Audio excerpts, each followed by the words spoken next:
Guru Brahma, Guru Vishnu, Guru Devo Maheshwara, Guru Sakshat Parabrahma Tasmai Shri Guruve Namaha. Om Bhavatapa Pranashine Ananda Dhanamurtaye Jnana Bhakti Pradayine Matastubhyam Namo Namaha. Jai Ma.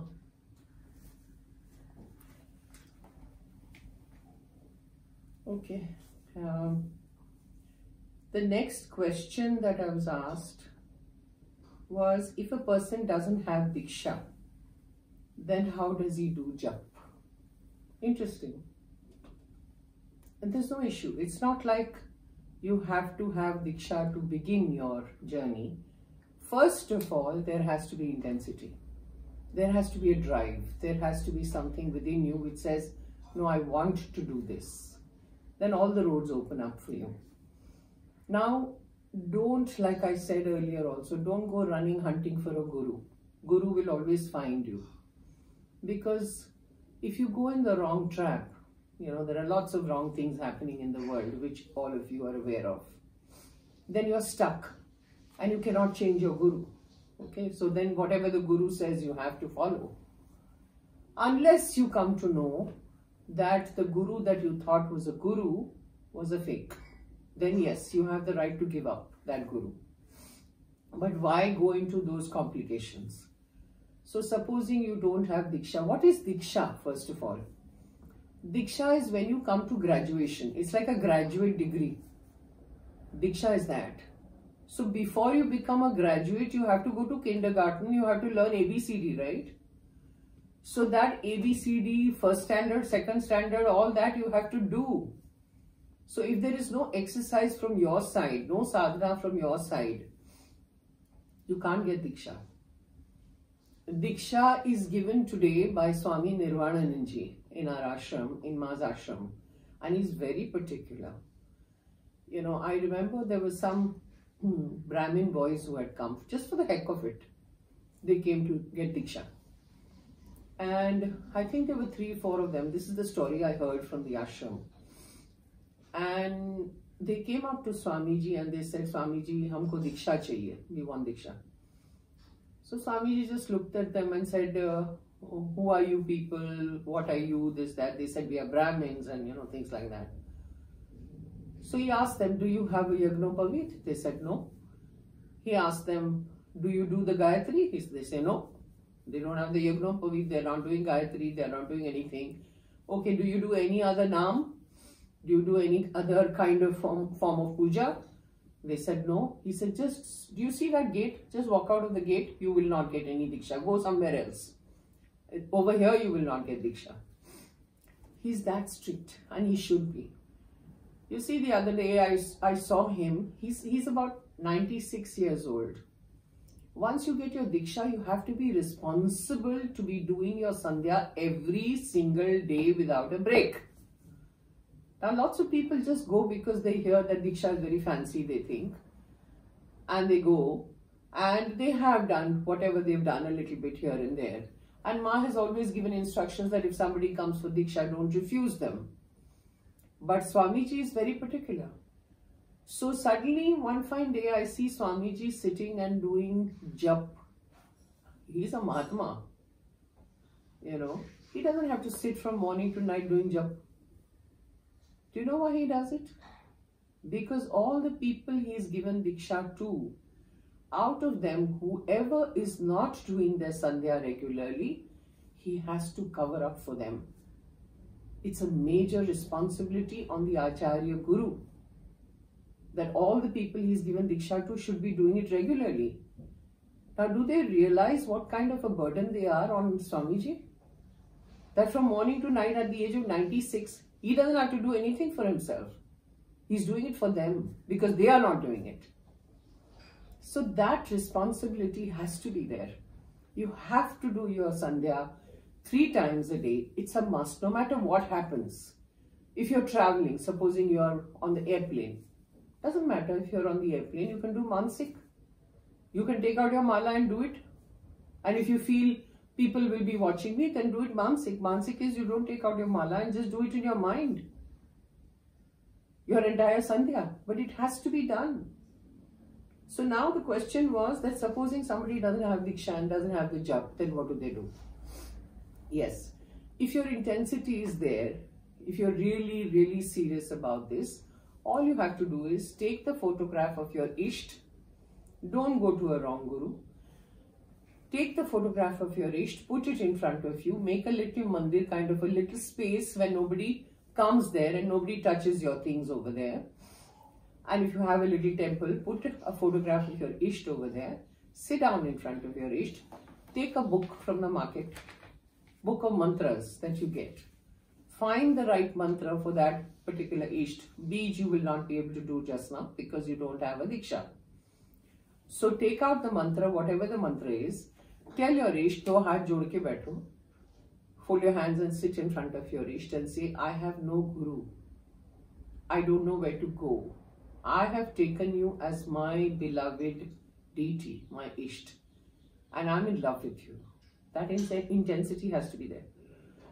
Please guide me. I have nobody. Now this is the book I have taken in my hand. This is the mantra that I'm going to chant and I'm going to call you. So please bless me and I will start my journey from here. Believe me, he will find the guru for you and the guru will call you one day. But it's not like I've done it today. I'm not going to do it tomorrow and I'll try day after tomorrow. No. That intensity has to be there. Okay, that I will do it each and every day. Believe me, things happen, they fall into place and you will get your Diksha one day. Till you don't get your Diksha, continue with the jap you have decided to do. I'm sure I'm clear about that, right? Okay. Now, there was something that came up on my YouTube comments that, oh wow, Ma has said only 3 lifetimes. If a person takes Diksha, she will not let them come back for more than 3 lifetimes. It's not that simple. When does the 3 lifetimes apply?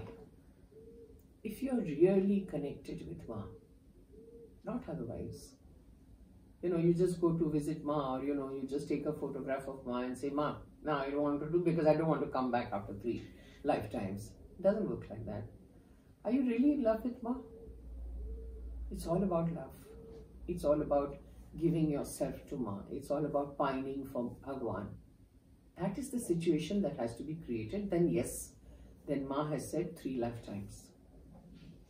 No matter what you do, then if you do your Sandhya properly, not properly, 1 mala, 2 malas, doesn't matter. But that connect you have to create. And every day you have to do it. Then yes.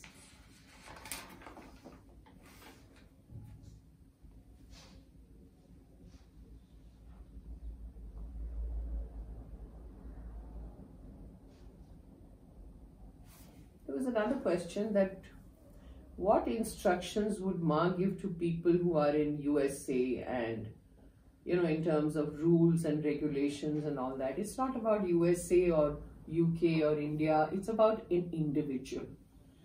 It's about your growth, your journey. I have a friend who is an American and I met her in Kankhal for the first time. Lovely person.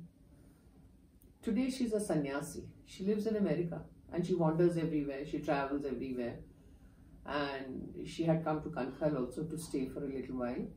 And from just a devotee, like a normal person, within a matter of 6 to 10 years, she's a sannyasi today. So what happens to the American and what happens to the UK person? She's following all the rules. She's got instructions from Ma not to eat this, not to eat that, not to do this, not to do that. She's following it. Again, intensity. So it's not like whether you're in UK or US or, you have to be ready for this. Then yes, you'll get all the instructions which are applicable to you. What is applicable to me won't be applicable to you. The instructions will be different for you. Or maybe it will be the same. We don't know what Ma does. But whatever Ma does is best for us. That we know. And you have to follow that. So one doesn't have to think of the outer circumstances. One has to think, what is my journey? How do I go forward? then things happen.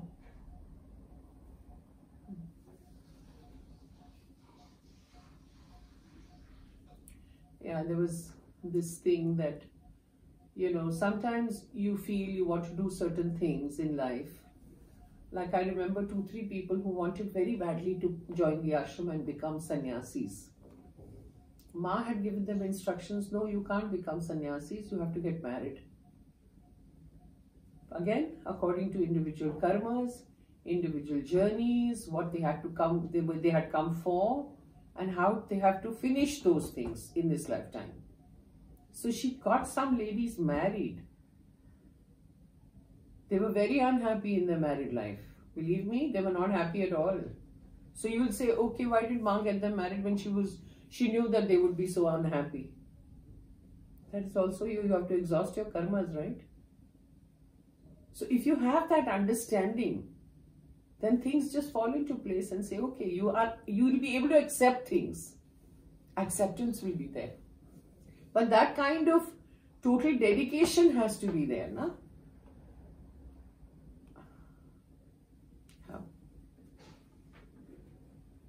There was another incident which I'm remembering. See, I'm going all bifurcating everywhere, okay? Because as I remember things, I'm going to tell you.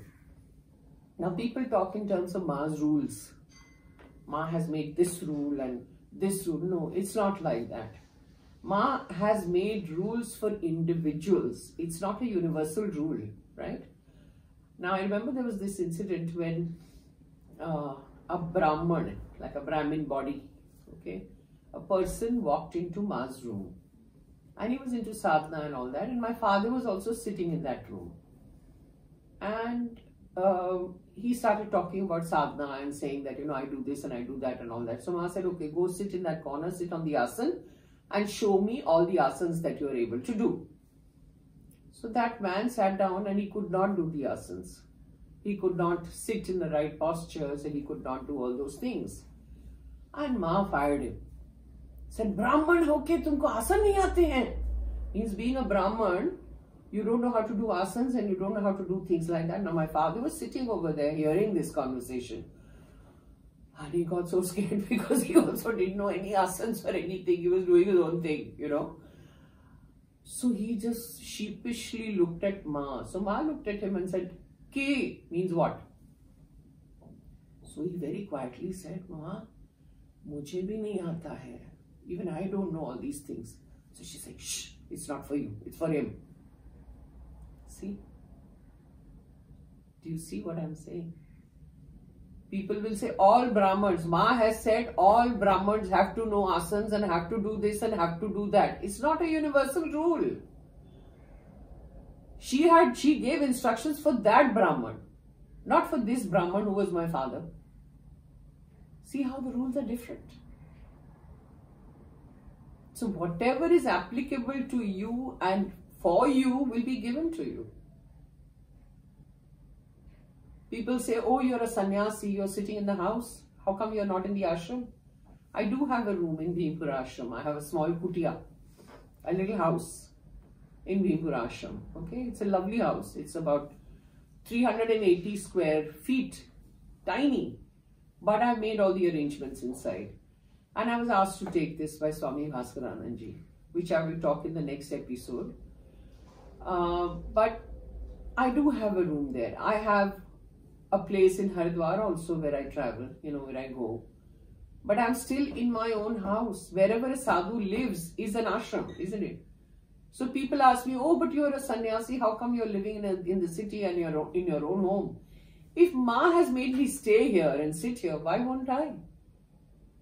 She's given me other rooms. When I want to travel, I'll travel. But if she's not objecting, why is everybody else objecting? Or why is everybody talking about it? This is the way it is. There's not one fixed rule for anybody. That's all for now. Jai Ma. Om Bhavatabha Pradashinne Ananda Ghanamurtaye Jnana Bhakti Pradayinne Matastubhyam Namo Namaha. Jai Ma, Jai Ma, Jai Ma, Jai Ma, Jai Ma. Jai Ma.